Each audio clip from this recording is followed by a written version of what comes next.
IPL 2024లో RCB team మరో home మ్యాచ్కి సిద్ధమైంది. వాళ్ళు ఏప్రిల్ 2వ తేదీన చిన్నస్వామి స్టేడియం వేదికగా లక్నో సూపర్ జైంట్స్ తో ఒక ఇంట్రెస్టింగ్ మ్యాచ్ ఆడబోతున్నారు. సో లాస్ట్ ఇయర్ రెండు జట్ల మధ్య మ్యాచ్లు జరిగినప్పుడు మనమైతే ఫుల్ డ్రామా చూసాం. దీని ఈసారి కూడా రెండు జట్ల మధ్య ఒక మంచి హై వోల్టేజ్ మ్యాచ్ ఉండబోతుంది. అయితే అసలు మ్యాచ్లు ఆడిపోయి ఇరు జట్ల ప్లేయర్స్ మధ్య ఇప్పటివరకు ఎలాంటి బ్యాటిల్స్ నడిచాయి, ఎవరి మీద ఎవరికి పై చేయి ఉంది, మెయిన్లీ లక్నో స్పిన్నర్స్ మీద ఆర్సీబీ బ్యాట్స్మెన్కి ఎలాంటి రికార్డు ఉంది, ఇలాంటి ఇంట్రెస్టింగ్ విషయాలతో ఈ మ్యాచ్కి సంబంధించిన టాప్ 5 ప్లేయర్ బ్యాటిల్స్ గురించి ఈ వీడియోలో తెలుసుకుందాం. Number 5 Dinesh Karthik versus Mayank Yadav. ఇదైతే మేబీ డెత్ ఓవర్స్ లో ఉండబోయే బ్యాటిల్. మెయిన్లీ లాస్ట్ మ్యాచ్ లో చూసుకుంటే మయాంక్ యాదవ్ మామూలు బేబత్సం సృష్టించలేదు. కంటిన్యూస్ గా 150 కిలోమీటర్ స్పీడ్ తో బాల్స్ వేస్తూ అపోనెంట్ టీమ్ కి చుక్కలు చూపించాడు. సో నాకు తెలిసి ఈ మ్యాచ్ లో కూడా లక్నో టీం మోస్ట్ లైక్లీ అతను ఎక్కువగా డెత్ ఓవర్స్ లోనే యూజ్ చేసుకోవచ్చు.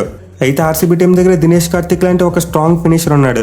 మిగిలిన అతని స్పిన్ బౌలింగ్ లో తడబడిన పేస్ బౌలింగ్ ని మాత్రం చాలా బాగా ఆడతాడు. ఈవెన్ ఈ సీజన్ లో ఆల్రెడీ ఆర్సీబీ టీం తరపున చాలా మంచి నాక్స్ కూడా ఆడున్నాడు. 21 మయాంక్ యాదవ్ అయితే చాలా టన్నుల కొద్ది ఎక్స్పీరియన్స్ ఉన్న దినేష్ కార్తిక్ ను ఈ మ్యాచ్ లో ఫేస్ చేయాలి. పైగా ఇప్పటివరకు చూసుకుంటే వీళ్ళిద్దరి మధ్య ఎప్పుడు కూడా బ్యాటిల్ జరగలేదు. అది ఫస్ట్ టైం ఫేస్ ఆఫ్ జరగబోతుంది. చూడాలి మరి యంగ్స్టర్ మరియు సీనియర్ ప్లేయర్ మధ్య ఉండబోయే బ్యాటిల్ లో ఎవరు పైచే సాధిస్తారనేది. Number 4 Nicholas Pooran versus Vyshak Vijay Kumar. ఇదైతే మిడిల్ అండ్ డెత్ ఓవర్స్ లో ఉండబోయే ఒక హై వోల్టేజ్ బ్యాటిల్. మరి ముఖ్యంగా last year Nicholas Pooran Chinnaswamy స్టేడియంలో ఆర్సీబీ ఫ్యాన్స్ కు కన్నీళ్లు మిగిల్చాడు. ఆల్మోస్ట్ లక్నో టీం ఓడిపోయిందనుకున్న మ్యాచ్ ని వంటి చేత గెలిపించాడు. పైగా లాస్ట్ మ్యాచ్ లో చూసుకుంటే కెప్టెన్ గా బరిలోకి దిగి ఒక గేమ్ చేంజింగ్ ఇన్నింగ్స్ కూడా ఆడాడు. సో ప్రజెంట్ నికీపీ ఫామ్ అయితే టాప్ నాచ్ లో ఉంది. అయితే RCB young fast bowler Vaishakh Vijay Kumar last match లో అద్భుతంగా బౌలింగ్ చేశాడు. మెయిన్లీ తన తోటి పేస్ బౌలర్స్ అంతా ఫెయిల్ అయిన చోట అతనైతే ఒక మైండ్ బ్లోయింగ్ స్పెల్ వేశాడు. ఈసారి కూడా సేమ్ అదే గ్రౌండ్ లో మళ్ళీ బౌలింగ్ చేయబోతున్నాడు కాబట్టి విజయ్ కుమార్ ఈ మ్యాచ్ లో ఆర్సీబీ టీం కి చాలా కీలకం. ఎస్పెషల్లీ నికోలస్ పురాన్ కి అగైనెస్ట్ గా యూజ్ చేయడానికి అతను ఒక మంచి వెపన్ కాగలడు. బట్ ఎనిమిది ఇప్పటివరకు చూసుకుంటే ఐపీఎల్ వీళ్ళిద్దరి మధ్య ఒక్కసారి కూడా బ్యాటిల్ పడలేదు. బట్ ది ఫస్ట్ టైం పడే ఛాన్సెస్ ఉన్నాయి. మరి ఒకవేళ వీళ్ళిద్దరి మధ్య బ్యాటిల్ పడితే ఎవరు పైచి సాధిస్తారని మీరు అనుకుంటున్నారు కింద కామెంట్ చేయండి. Number 3 Glenn Maxwell versus Krunal Pandya. ఇదైతే మిడిల్ ఓవర్స్ లో ఉండిపోయే ఒక ఇంట్రెస్టింగ్ బ్యాటిల్. మెయిన్లీ ఇప్పటివరకు చూసుకుంటే ఐపీఎల్ 2024లో మ్యాక్స్వెల్ నుండి ఒక బిగ్ షో పెర్ఫార్మెన్స్ రాలేదు. 3 మ్యాచ్లో కూడా ఫెయిల్ అయ్యాడు. అండ్ ఈ మ్యాచ్ లో కూడా అతన్ని కట్టడి చేసేందుకు అపోనెంట్ టీమ్ లో కృణాల్ పాండ్యా లాంటి ఒక మంచి లెఫ్ట్ ఆర్మ్ స్పిన్నర్ ఉన్నాడు. సో కృణాల్ పాండ్యా అయితే ప్రజెంట్ చాలా మంచి ఫామ్ లో ఉన్నాడు. At the same time Maxwell మీద కూడా అతనికి డీసెంట్ రికార్డు ఉంది. వీళ్ళిద్దరూ మొత్తం 9 ఇన్నింగ్స్ లో తలపడితే 35 బాల్స్ వేసిన అతను 42 పరుగులు మాత్రమే ఇచ్చాడు. అయితే మోస్ట్ ఇంపార్టెంట్లీ మ్యాక్స్వెల్ ను 3 టైమ్స్ అవుట్ చేశాడు. సో ఖచ్చితంగా మరోసారి వీళ్ళిద్దరి మధ్య చాలా మంచి మ్యాచ్అప్ ఉండబోతుంది. ఇన్ఫాక్ట్ ఈ బ్యాటిల్ వైస్ వర్స పడే ఛాన్సెస్ కూడా ఉన్నాయి. బ్యాట్స్మెన్ గా కృణాల్ పాండ్యా మరియు బౌలర్ గా గ్లెన్ మ్యాక్స్వెల్ అనుకుంటే ఈ బ్యాటిల్ కూడా ఇప్పటివరకు చాలా ఇంట్రెస్టింగ్ గా సాగింది. గ్లెన్ మ్యాక్స్వెల్ బౌలింగ్ లో 4 ఇన్నింగ్స్ ఆడిన కృణాల్ పాండ్యా 19 బంతుల్లో 14 పరుగులు మాత్రమే చేశాడు. అండ్ ఆల్సో అతను బౌలింగ్ లో 3 టైమ్స్ అవుట్ అయిపోయాడు.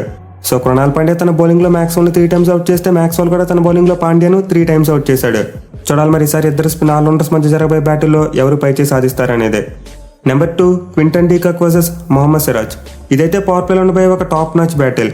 మెయిన్లీ లాస్ట్ మ్యాచ్ లో క్వింటన్ డీకాక్ లక్నో టీం తరపున ఒక మంచి 50 కొట్టాడు.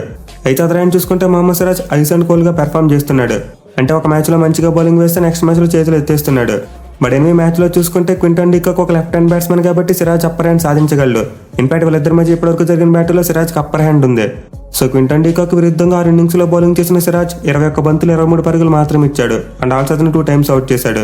సో యావరేజ్ పరంగా చూసుకున్న, స్ట్రైక్ రేట్ పరంగా చూసుకున్న డీకాక్ అయితే సిరాజ్ మీద అంత మంచి రికార్డ్ కనిపించట్లేదు. చూడాలి మరి ఈసారి పవర్ ప్లేయర్ ఇద్దరి మధ్య జరగబోయే బ్యాటిల్లో ఎవరు అప్పర్ హ్యాండ్ సాధిస్తారనేదే. Number 1 Virat Kohli versus Ravi Bishnoi. ఇదైతే మిడిల్ ఓవర్స్ లో ఉండిపోయే most exciting battle. Mainly Virat Kohli batting progress చూసుకుంటే పవర్ ప్లేలో చాలా గట్టిగా ఆడుతున్నాడు. బట్ మిడిల్ ఓవర్స్ వచ్చేసరికి మాత్రం స్లో అయిపోతున్నాడు. కానీ ఇంట్రెస్టింగ్లీ లాస్ట్ మ్యాచ్ లో స్పిన్నర్స్ ను బాగా ఆడినప్పటికీ పేస్ బౌలింగ్ ఆడేందుకు స్ట్రగుల్ అయ్యాడు. సో నార్మల్ గా చూసుకుంటే విరాట్ కోహ్లీ మిడిల్ ఓవర్స్ లో స్పిన్ బౌలింగ్ ఆడేందుకు తడపడతాడు. మెయిన్లీ రవి బిష్ణోయ్ లాంటి ఒక యంగ్ లెగ్ స్పిన్నర్ మీద అతను ప్రీవియస్ గా చాలా స్ట్రగుల్ అయ్యాడు. సో ఇప్పటివరకు వీళ్ళిద్దరు మొత్తం 6 ఇన్నింగ్స్ లో తలపడితే 41 బాల్స్ ఆడిన కోహ్లీ కేవలం 36 పరుగులు మాత్రమే చేశాడు. అండ్ ఆల్సో బిష్ణోయ్ బౌలింగ్ లో ఒకసారి అవుట్ అయ్యాడు. సో T20 ఫార్మేట్ లో 87 స్ట్రైక్ రేట్ అంటే అది చాలా తక్కువ. బట్ ఎనివే బ్యాట్ లో విరాట్ కోహ్లీకి పాజిటివ్ సైడ్ ఏంటంటే అతను మంచి ఫామ్ లో ఉన్నాడు. వేరేజ్ రవి బిష్ణోయ్ చూసుకుంటే కొంతవరకు స్ట్రగుల్ అవుతున్నాడు. మెయిన్లీ వికెట్లు ఎక్కువ తీయలేకపోతున్నాడు. సో చూడాలి మరి ఈసారి young Virat Kohli young leg spinner మీద పైచే సాధిస్తాడా లేదా అనేది. ఇవి గైస్ ఆర్సీబీ మరి ఎల్ఐసి జట్ల మధ్య జరగబోయే మ్యాచ్ లో ఉన్న టాప్ 5 ఇంట్రెస్టింగ్ బ్యాటిల్స్. మరి వీటిలో మీరు ఏ బ్యాటిల్ కోసం మోస్ట్ ఎగ్జైటింగ్ గా వెయిట్ చేస్తున్నారో కింద కామెంట్ చేయండి. Thank you for watching. Have a nice day.